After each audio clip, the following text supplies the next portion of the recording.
पढ़ाई के क्षेत्र में जिस प्रकार से रैंकिंग तय होती है, उदाहरण के तौर पर नीट की रैंकिंग, यूपीएससी की रैंकिंग, इन शब्दों से हम अक्सर रूबरू होते रहते हैं छात्र जीवन में विशेष करके। वैसे ही क्रिकेट के खेल में भी एक रैंकिंग तय होता है और यह रैंकिंग आईसीसी तय करता है। आईसीसी कुछ विशेष नियमों के आधार पर, विशेष फार्मूले के आधार पर यह तय करता है कि किस खिलाड़ी को कौन सा रैंक दिया जाएगा, और यह रैंकिंग प्रत्येक बुधवार को जारी किया जाता है। यहाँ कोई खिलाड़ी अपने पूर्ववर्ती रैंक पर भी रह सकते हैं, उसमें इजाफा भी हो सकता है और उसमें गिरावट भी देखी जा सकती है। ये तमाम चीज़ें उसके खेल के प्रदर्शन पर निर्भर करता है। तो आइए जानते हैं कि किस प्रकार से आईसीसी तय करती है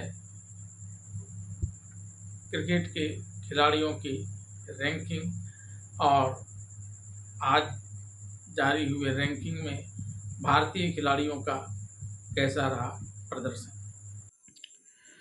खिलाड़ियों के रैंकिंग तय करने के लिए आईसीसी खिलाड़ियों को 0 से 1000 पॉइंट्स के पैमाने पर रेटिंग देता है।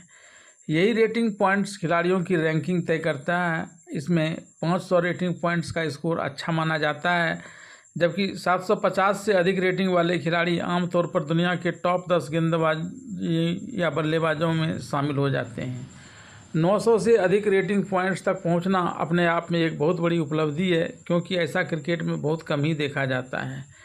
आईसीसी खिलाड़ियों की रैंकिंग कई पहलुओं को ध्यान में रखकर करता है और इसके लिए अंक आधारित प्रणाली का इस्तेमाल किया जाता है। रैंकिंग देते समय ध्यान रखा जाता है कि खिलाड़ी का व्यक्तिगत प्रदर्शन कैसा रहा, विपक्षी टीम कितनी तगड़ी रही, और यह भी ध्यान दिया जाता है कि प्लेयर ने कितने आसान या कठिन परिस्थिति में ये रन बनाए या विकेट लिए हैं। उदाहरण के लिए कोई बल्लेबाज कठिन पिच, कठिन परिस्थितियों और कठिन गेंदबाजों के खिलाफ अच्छा स्कोर करता है तो उसे अधिक अंक मिलते हैं। रैंकिंग देने में किसी मानव का कोई योगदान नहीं होता, क्योंकि रैंकिंग के लिए एक एल्गोरिदम सेट किया जा चुका है।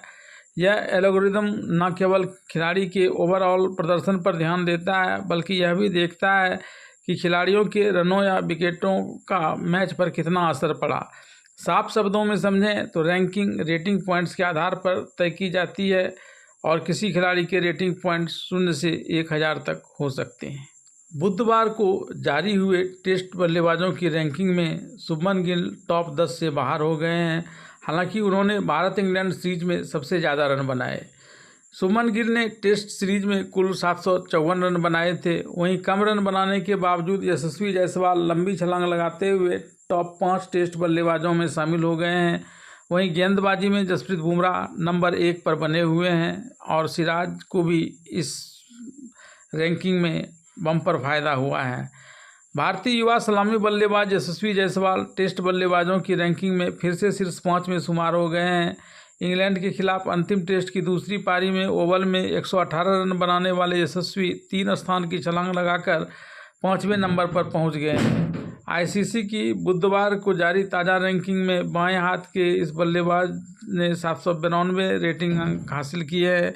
यशस्वी भारत का शीर्ष रैंकिंग के खिलाड़ी हैं। इसके अलावा विकेटकीपर बल्लेबाज ऋषभ पंत एक स्थान नीचे वे 8वें स्थान पर पहुंचे हुए हैं। हालांकि अभी भी वे टॉप 10 में शामिल हैं। यशस्वी ने सीरीज में 2 शतकों से 41.10 की औसत से 411 रन बनाए। वह बल्लेबाजों की रैंकिंग में इंग्लैंड के जो रूट 908, हैरी ब्रूक 868, न्यूजीलैंड के केन विलियमसन 858 और ऑस्ट्रेलिया के स्टीव स्मिथ 816 के साथ शीर्ष 5 में हैं। वहीं सीरीज में रिकॉर्ड 4 शतकों से सबसे ज़्यादा रन बनाने वाले भारतीय कप्तान शुभमन गिल 4 स्थान नीचे 13वें स्थान पर खिसक गए। भारत के तेज गेंदबाज मोहम्मद सिराज 674 टेस्ट रैंकिंग में 12 पायदान की लंबी छलांग लगाकर गेंदबाजों की सूची में 15वें स्थान पर पहुंच गए। यह उनके कैरियर की सर्वश्रेष्ठ रैंकिंग है। उन्होंने सीरीज में सर्वाधिक 22 विकेट चटकाए। इससे पहले उनकी सर्वश्रेष्ठ रैंकिंग 16 थी, जो उन्होंने पिछले साल जनवरी में हासिल की थी। प्रसिद्ध कृष्णा 368वीं कैरियर की सर्वश्रेष्ठ 59वें रैंकिंग पर पहुंच गए हैं। बुमराह की बादशाहत कायम है। हालांकि कार्यभार प्रबंधन के तहत इंग्लैंड के खिलाफ सीरीज के 3 मैच खेलने वाले स्टार भारतीय तेज गेंदबाज जसप्रीत बुमराह 889 पॉइंट्स के साथ अपनी बादशाहत कायम रखे हुए हैं। दक्षिण भारत के कैगिसो रबाडा दूसरे, ऑस्ट्रेलिया के पैट कमिंस तीसरे, न्यूजीलैंड के मैट हेनरी चौथे और ऑस्ट्रेलिया के जोश हेजलवुड 5वें स्थान पर हैं। वहीं जडेजा 3 स्थान नीचे 17वें स्थान पर खिसक गए। ऑलराउंडर में जडेजा नंबर 1। रविंद्र जडेजा ने ऑलराउंडर में अपना शीर्ष स्थान कायम रखा है। वह 405 अंकों के साथ दुनिया के नंबर 1 ऑलराउंडर बने हुए हैं। जडेजा और दूसरे स्थान पर मौजूदा बांग्लादेश के मेहंदी हसन मिराज 305 के बीच 100 अंकों पॉइंट्स का फासला है। वाशिंगटन सुंदर 3 पायदान नीचे 16वें स्थान पर खिसक गए हैं।